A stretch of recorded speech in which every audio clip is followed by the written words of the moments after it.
Hi, everyone. This is Anthony from Street of Realty. We're going to continue our conversations on the City of Chicago Landlord Tenant Ordinance summary.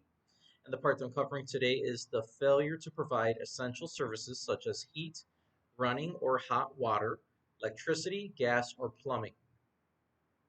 If contrary to the lease, an essential service is not provided, or if the landlord fails to maintain the building in material compliance with the code to such an extent that such failure constitutes an immediate danger to the health and safety of the tenant, and the tenants or tenant's family or guest are not responsible for such failure after giving written notice, the tenant may do one of the following.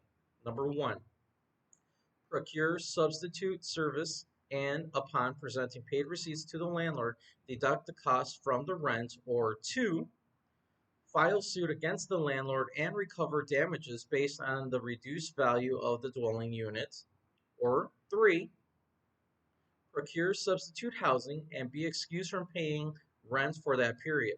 The tenant may also recover from the landlord the cost of substitute housing up to an amount equal to the monthly rent for each month or portion thereof.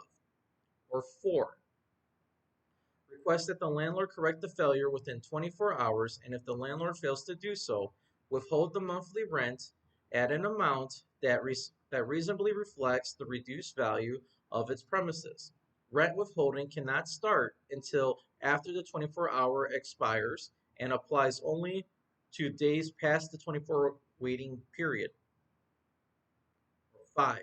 Request that the landlord corrects the failure within 72 hours, and if the landlord fails to do so, terminate the rental agreement. If the rental agreement is terminated, the tenant must deliver possession and move out from within 30 days, or the notice of termination is considered withdrawn.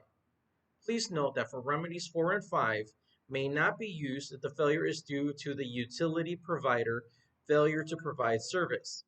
For the purpose of this section only, the notice a tenant provides must be in writing, delivered to the address the landlord has given the tenant as an address to which notices should be sent. If the landlord does not inform the tenant of an address, the tenant may deliver written notice to the last known address of the landlord, or by any other reasonable means designed in good faith to provide written notice to the landlord. And that's what is covered under the failure to provide essential services regarding the heat, running or hot water, electricity, gas, or plumbing. Thank you, everyone.